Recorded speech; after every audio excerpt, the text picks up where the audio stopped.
Dalam Ibrani 12 ayat 11 tertulis bahwa setiap ganjaran pada saat diberikan memang tidak mendatangkan sukacita, melainkan duka cita. Namun pada akhirnya semua itu menghasilkan buah kebenaran bagi mereka yang terlatih olehnya. Itulah yang tercermin dalam kisah seorang pemain piano yang memainkan musik klasik tanpa kesalahan. Setelah ia selesai bermain, para penonton yang hadir berdecak kagum.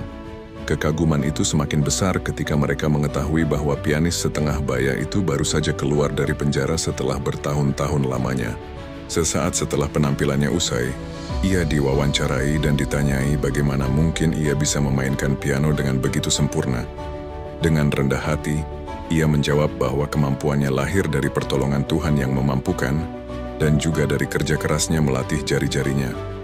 Selama masa hukumannya di penjara, ia tidak membiarkan waktu berlalu begitu saja.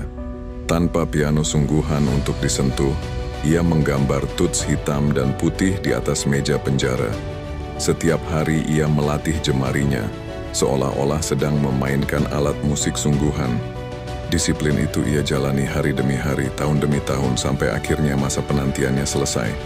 Seperti yang tertulis dalam Yakobus 1 ayat 2-4, saudara-saudaraku, anggaplah sebagai suatu kebahagiaan apabila kamu jatuh ke dalam berbagai-bagai pencobaan, sebab kamu tahu bahwa ujian terhadap imanmu itu menghasilkan ketekunan, dan biarkanlah ketekunan itu memperoleh buah yang matang, supaya kamu menjadi sempurna dan utuh dan tak kekurangan suatu apapun. Ketika kebebasan itu tiba, ia tidak hanya keluar sebagai seorang yang pernah menderita, tetapi juga sebagai pribadi yang terlatih. Semua yang ia lakukan membuahkan hasil yang mengagumkan. Saat duduk kembali di depan piano sungguhan, jemarinya menari dengan begitu indah.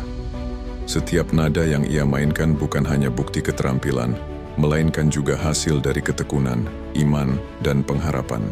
Tuhan Yesus memberkati.